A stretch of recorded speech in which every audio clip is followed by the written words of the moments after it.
गांव में बादलों से भरा दिन है और तेज हवा चल रही है।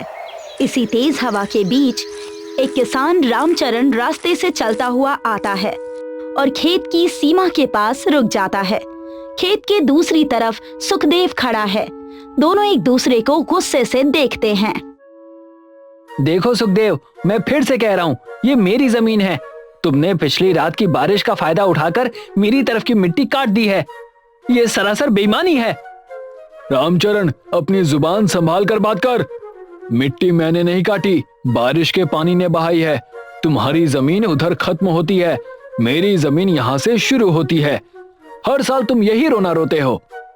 हर साल बारिश आते ही तुम्हारी सीमा हमारी तरफ से बढ़ने लगती है। इस बात का निपटारा होकर रहेगा। तो कर लो निपटारा। मैं भी देखना चाहता हूँ कि तुम अपनी झूठी जमीन कैसे साबित करते हो। इस गांव में जब भी बारिश होती है तुम अपनी अक्ल खो देते हो। रामचरण उसे गुस्से से देखता है और फिर वहां से चला जाता है। तेज बारिश शुरू हो जाती है और घर की छत से पानी टपकने लगता है। रामचरण की पत्नी कमला राशन की बोरी को खींचकर दूसरी जगह रखने लगती है ताकि वो भीग ना जाए। तभी रामचरण घर के अंदर आता है और दरवाजा जोर से बंद करता है और गुस्से में खाट पर बैठ जाता है। कमला उसे चिंता से देखती है। बाहर से फिर से सुखदेव से झगड़ा करके आ रहे हो? मैं घर के अंदर पानी से परेशान हूँ और तुम बाहर जमीन के लिए लड़ रहे हो। तुम नहीं समझोगी कमला, वो सुखदेव हमारी जमीन हड़पना चाहता है। बारिश आते ही फसलें सड़ने लगती हैं, रास्ते बंद हो जाते हैं। कोई तो रास्ता होगा इस मुसीबत से बचने का। कोई रास्ता नहीं है। ये बारिश हमारे लिए सिर्फ मुसीबत लाती है। हमारी किस्मत में बस इस कीचड़ में सड़ना ही लिखा है। दोनों के चेहरे पर चिंता साफ दिखती है और बारिश रुकने का नाम ही नहीं लेती। शाम को तेज बारिश के बाद आखिरकार पानी रुक जाता है।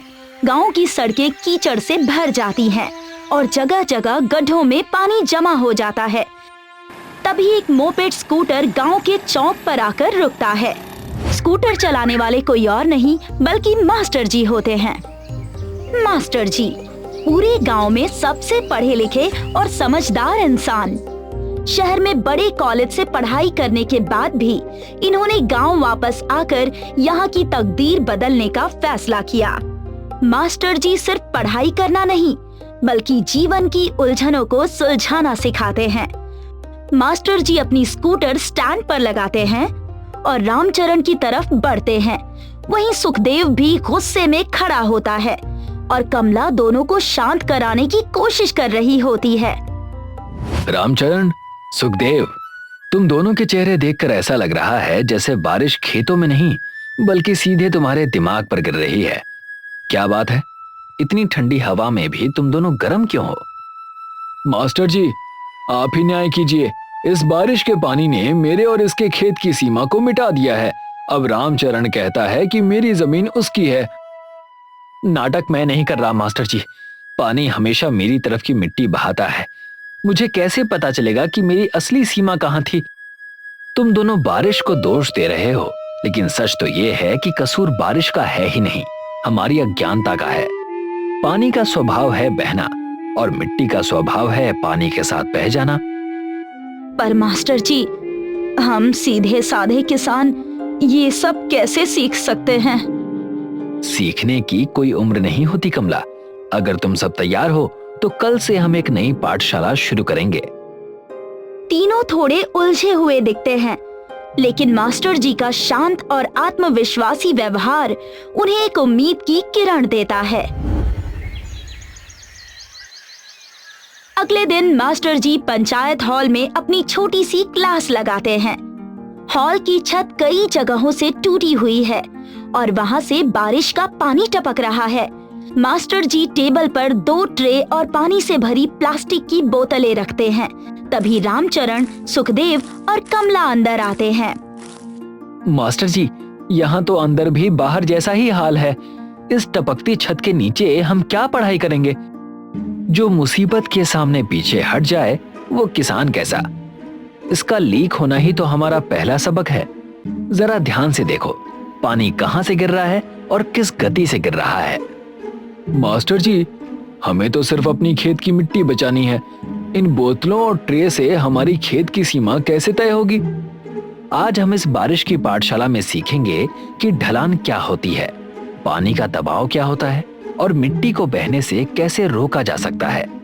जब तुम ये समझ जाओगे तो तुम्हारा झगड़ा हमेशा के लिए खत्म हो जाएगा। मास्टर जी, मुझे तो ये बहुत दिलचस्प लग रहा है।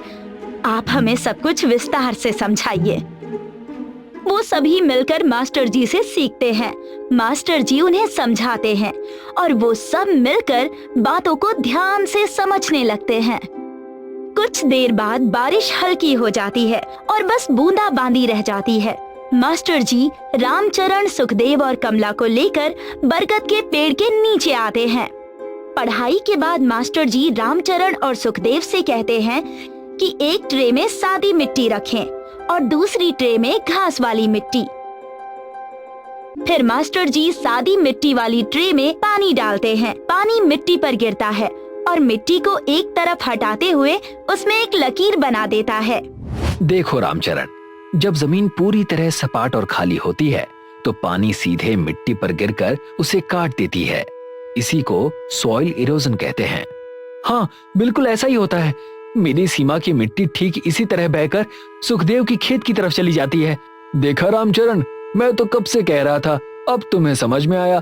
मास्टर जी, तो इस मिट्टी को बहने से रोकने का उपाय क्या है? उपाय बहुत सरल है। जमीन को कभी खाली मत छोड़ो।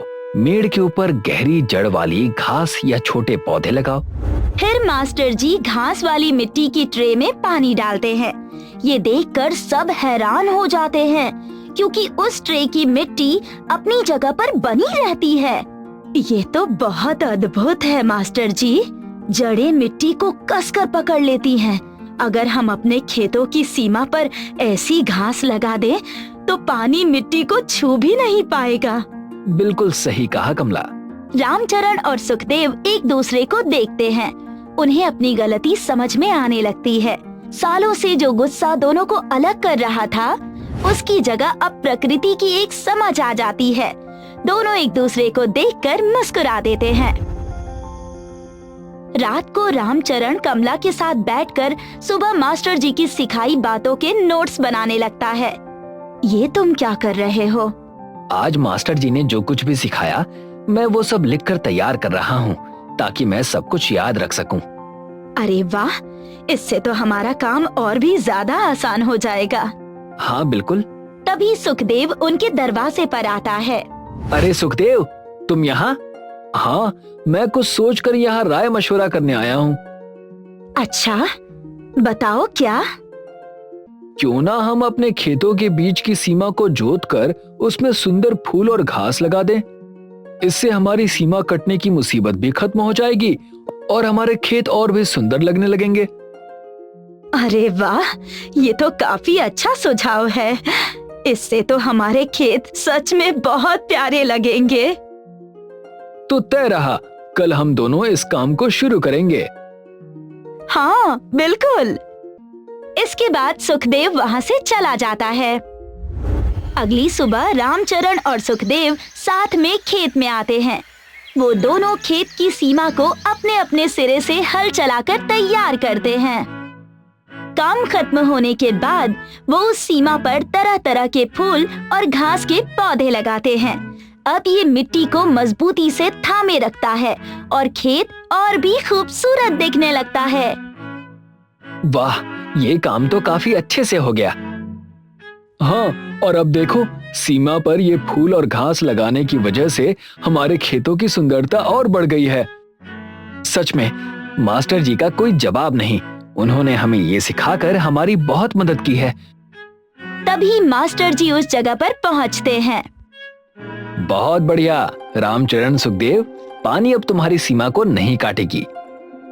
मास्टर जी, आपकी पाठशाला की सीख काम आ गई। अगर हम आज मिलकर ये पौधे नहीं लगाते तो फिर से हमारी जमीनों की सीमा कट जाती। तभी तेज बारिश शुरू हो जाती है।